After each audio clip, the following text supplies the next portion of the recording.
I'm not quite the linguistic chameleon that Hans Ulrich is. So I'm going to talk a little bit about the Tate and its history. First of all, I should say thank you to the university for inviting me to speak here today, and also for the opportunity to be here in Colombia. It's a great honor and incredibly interesting for me to come and see what's happening here. So I'm going to talk about the Tate as an organization and its history, and in a way, through that, to talk about the possibilities and future direction of the museum, using this as a very particular case study to suggest the way that the museum is moving forward. The Tate has had a long and complex history already. It was first established in 1897 with a building in London at a site in Millbank that had been the site of a panopticon prison. They built a new museum devoted to British art, which was founded around a gift of British paintings by a collector named Henry Tate. His intention was to found a museum devoted to recent British art, a National Museum of British Art. However, that National Museum of British Art as a title didn't stick, and it soon became known as the Tate, after him. It wasn't until 1917 that the Tate began collecting international modern art, so 20 years after its founding. Accelerating forward, in 1988, it opened its second museum. That was a museum in the north of England, in the city of Liverpool. And that was a project to give the people living in the north of England the opportunity to experience the national collection of modern international art and of British art. In 1992, the third museum in the family of Tate museums opened, and that was a museum in the southwest of England, in a town called St Ives, a very small fishing village, where successive generations of artists had built artist communities there. And then in 2000, the museum opened its fourth physical museum space in London, and that was Tate Modern. At that time, the original Tate at Millbank was rebranded as Tate Britain, and it retained the collection of British art, which dates from 1500 to the present day. So it shows historic British art and right up to the current contemporary British art. The International Modern Collection from 1900 was moved down the river, down the Thames, to Tate Modern in the former Bankside Power Station, which was converted into a museum. So the Tate had four sites: Tate Britain, Tate Modern, Tate Liverpool, and Tate St Ives. And at the same time, in the year 2000, we launched the website, which was conceived of as the fifth Tate site, a virtual Tate site, addressing a quite different audience. So the museum has gone through 113 years of development. It has grown to encompass 4 museums, a single collection which covers 2 different national remits: British art from 1500 and international art from 1900, and the website as well as the 5th site. It conceives of itself as a museum of British modern and contemporary art and of international modern and contemporary art. In terms of the specific sites, Tate Modern, which is already 10 years old, is currently undergoing an expansion. We are hold on. sorry, this is...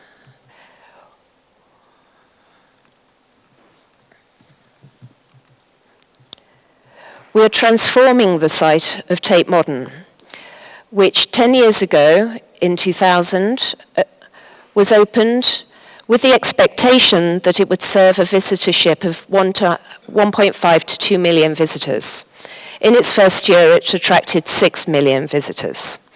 So we instantly had a problem of too many visitors to create the experience of viewing art that we needed. And that we thought was worthy of the work on show. Since 2000, we've sustained a visitorship of around 4.5 to 5 million visitors a year. So the building is too small for the visitors. So we intend to expand it by roughly 60%.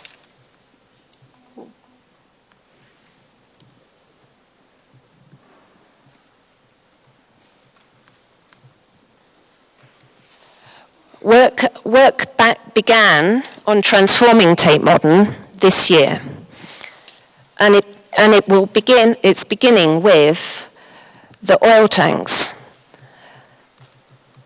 which are situated at the back of the museum. Sorry, I'm just going to...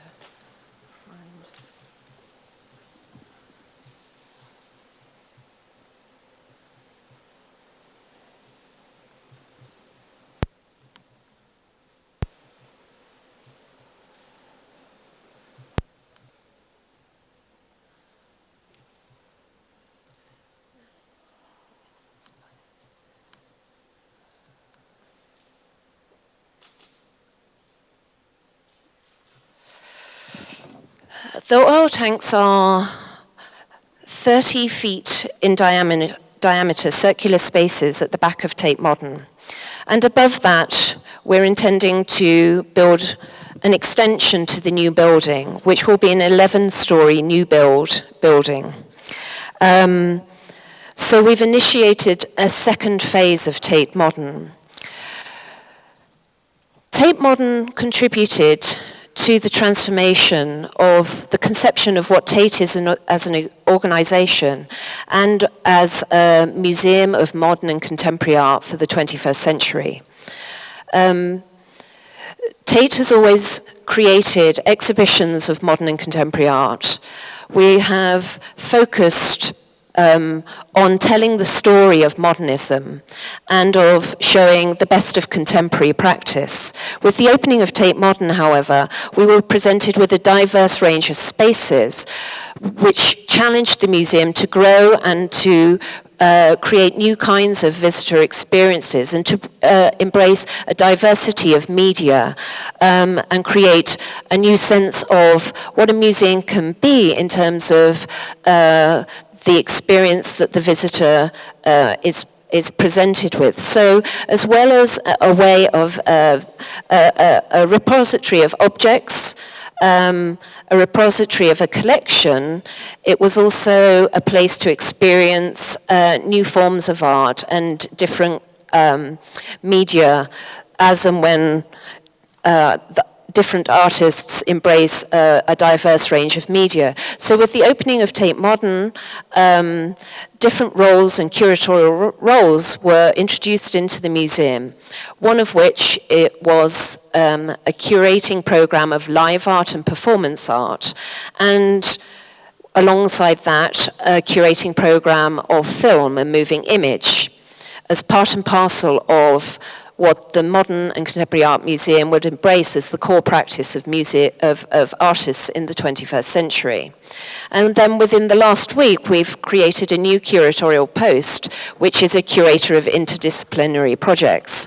So the museum continues to grow and to diversify in the kind of activities that it embraces as part of its core practice, alongside the collection, which is defines its status as a museum rather than as a Kunsthalle or as a gallery of modern and contemporary art. One of the defining spaces of Tate Modern when it opened was its Turbine Hall.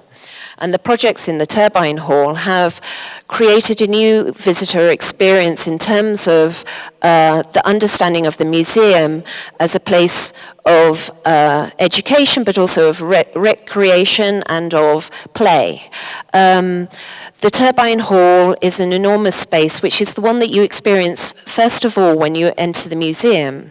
It's a space which in many ways mimics the qualities of a street. It's a space that cannot be climatically controlled, so we can't display works from the historic collection in this space. So it needed us to meet the challenge of showing art in a different and much larger space. In a way, it mimics the conditions of the street. Because of this, it inspired in visitors a kind of sense of an ownership of the museum space. Although it's an incredibly large and majestic and monumental space, from the beginning of the projects that we have displayed in that space over the 10-year history of Tate Modern, we can observe a different kind of behavior within visitors.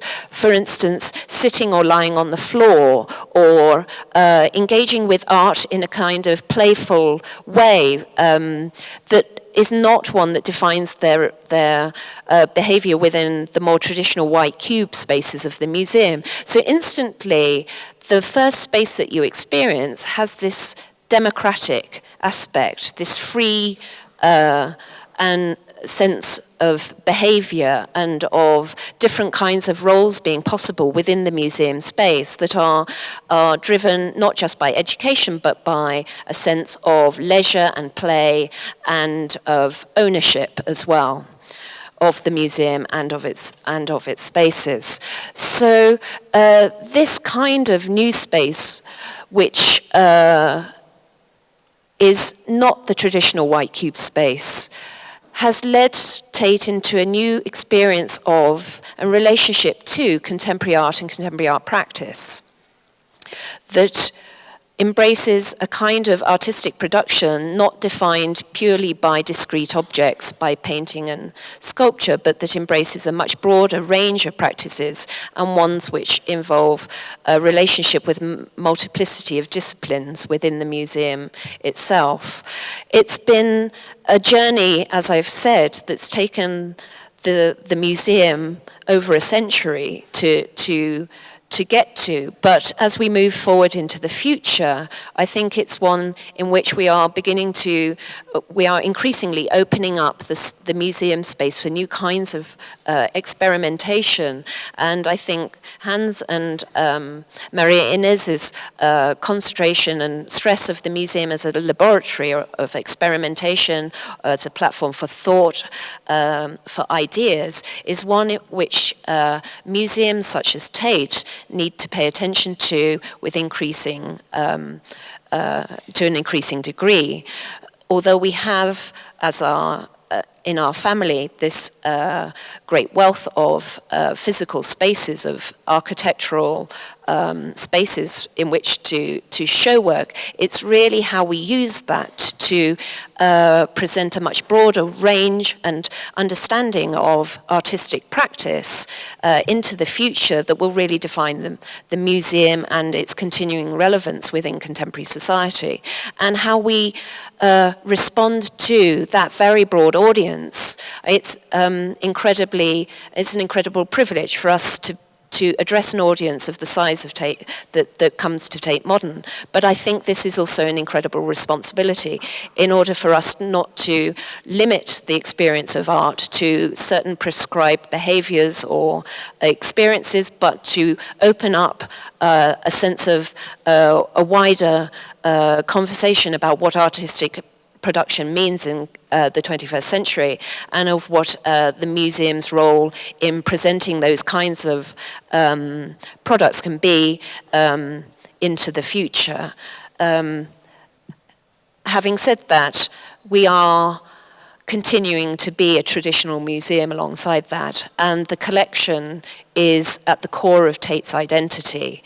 And I think it's incredibly important that Tate as an institution, has maintained free access to its collection so that anyone can walk into the museum. We charge for temporary exhibitions, which helps us to stage those exhibitions, but in terms of the permanent collection that is housed and taken care of at the Tate, that collection is accessible to anyone who can make their way to the door of the Tate and walk through that threshold. And I think that freedom of access, that ability to walk across the threshold, is incredibly important in terms of the core definition of what a museum can be, and a sense of ownership for the audience and for artists as well, to create a sense that the museum is a space in which ideas can be expressed, manifested, exchanged, tested, but that anyone it is available for anyone to do that. So this is really the kind of defining philosophy of Tate as it goes forward into the 21st century. And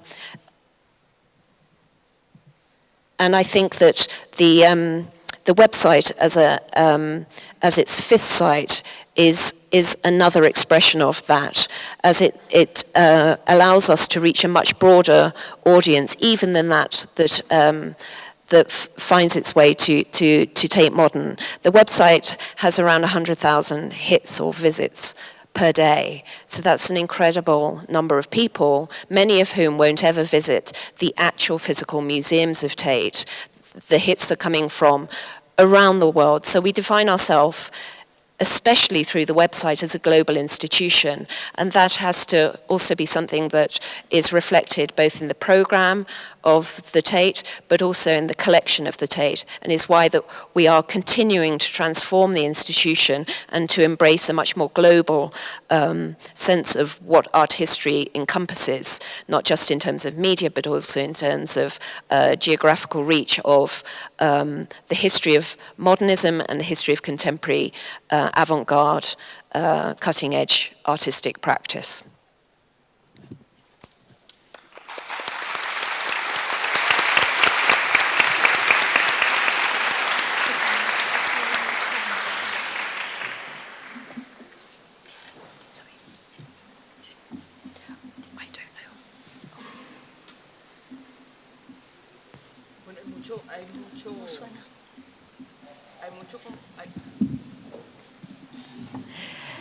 Habría como varias posibilidades para establecer una discusión con ustedes ahora un rato.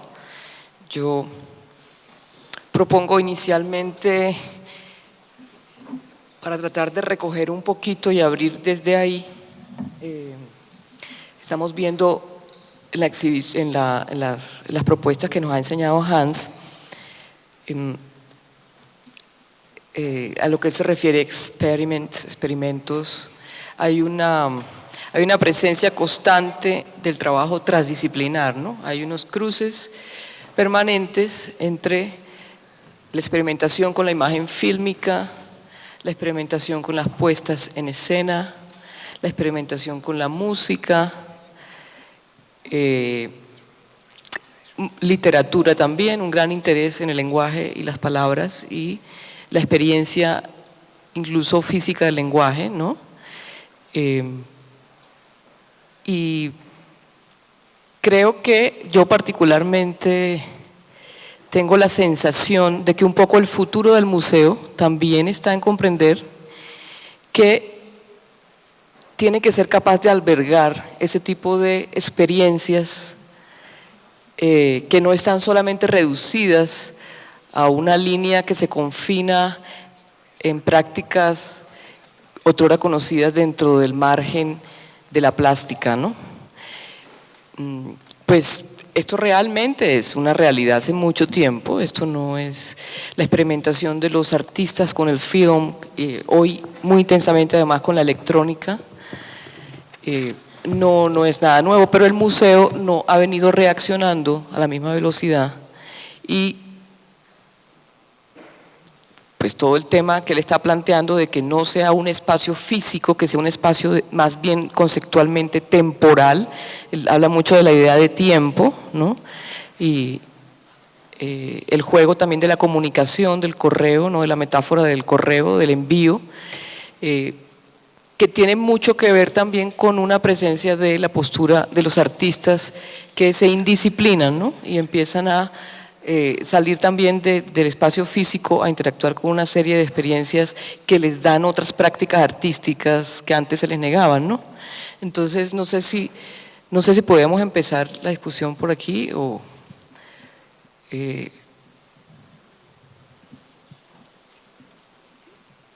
dice Hans? Parce que relance la question du musée. Il y avait avec un peu une question que tu as soulevée sur le musée plus comme un espace d'expérimentation. Alors, juste relancer un peu le débat autour de ça. Si c'est un expériment. Oui, c'est un espace plus ouvert, pas juste un espace fermé. Sí, yo pienso que es importante que es un lugar de experimento, pero también un lugar de memoria. Y el grande challenge, la sfida, el grande challenge, es cómo si puede, son muchas sfidas, ¿no? Y ad un certo momento la grande cuestión es si puede ser un museo y también moderno. Eso es el inicio del museo moderno, la famosa frase de Stein. Pero si pensamos que cómo si puede ser un lugar de experimento y también un lugar de memoria. Es muy importante también nuevas estrategias de coleccionar, ¿no? Son nuevas posibilidades de archivos. Tino Segal dice en su texto, ¿no?, que el museo del XXI siglo es también mucho intersubjetivos y mucho legado a experiencias que no son objetos, que son quasi objetos o no objetos. Pienso que es muy importante pensar cómo esos proyectos pueden entrar en la colección y nuevas posibilidades, porque las colecciones rimanen en grande parte colecciones de objetos, colecciones de objetos, ¿no? Eso es uno de los grandes sfidas y pienso que la cuestión del archivio diventerà mucho más importante. No coleccionar soltanto objetos, también coleccionar objetos, pero también coleccionar archivos. Y coleccionar exposiciones, porque el XX siglo es el siglo donde muchas de las invenciones del arte nace con el medium de la exposición. Da Duchamp a Richard Hamilton, ahora a la Serpentine hacemos una exposición de Richard Hamilton ese año, y Richard Hamilton habla siempre que el medium del 20 es la exposición. Artistas hacen obras como exposición o exposiciones como obras, pero los museos no coleccionan muestras, coleccionan fragmentos o objetos de esas exposiciones. Es muy interesante como en el futuro es eventualmente posible de coleccionar momentos de exposiciones. Yes, I will talk in English a little bit. Sorry. Exactly. It's a consequence. The point you are stressing there, because what I was trying to ask you before is that the projects you showed us before are mainly based on transdisciplinary work. I mean, it's not the old conception that used to be not many years ago, that the arts are a discipline, and you are very interested in projects that involve a scene, language very strongly, films, and all those sort of vivencial experiences with the practices. So this is a very huge challenge for museums nowadays, because they need to host new experiences that they are maybe not ready to because of the architectural design also. You are very interested in a new architectural design for museums. You said it's very interesting because museums now need to be more diverse in a space. They need to host film installations, music, and also a new relationship with time in art that you are very interested also in your lecture. So, for example, the new Tate, the new space you are designing, I wonder if you are thinking of those sort of experiences with art, for example. I mean, this is a very interesting point that could be talked now. Yeah. Could you? It's absolutely part of the current thinking, and the image I was struggling to find earlier is the one that's on the screen at the moment, and this is the beginning point of the redevelopment of Tate Modern. If you come to Tate Modern in January, you would have seen a nice green lawn at the back of Tate Modern. By May, you would have seen these three spaces exposed, and they're three subterranean spaces that acted as oil tank repositories of oil when the building was a power station. The idea is that we are beginning to redevelop these spaces with a specific remit for interdisciplinary practice, film and performance in particular. So expanded practices in both of those areas. There are three oil tanks. One will be back of house plant. The other two will show art, and it will be very much with expanded artistic practices in mind, that these spaces will be conceived, designed, and delivered and opened in 2012. So each one will have a slightly different configuration in order to be able to cope with and predict with the way that those different media are already been showing in the museum but are going to develop into the future. So it is a huge challenge to deliver a museum of the future and to try and predict where artistic practice will go. However, I think we're already in a situation where there has been an incredible diversification of aesthetic practice, and that isn't necessarily yet reflected in, for instance, the collection galleries at Tate Modern, where only the occasional gallery will be devoted to moving image or other kinds of expanded practice, and certainly none of them within the permanent collection are regularly devoted to performance or live art. That happens in the Turbine Hall. So these two oil tank spaces are going to be conceived to embrace the wider spectrum of contemporary artistic activity as part of a much more, presenting it as much more as a core part of artistic activity in the current day than perhaps the traditional white cube spaces have done thus far in the 10-year history of Tate Modern.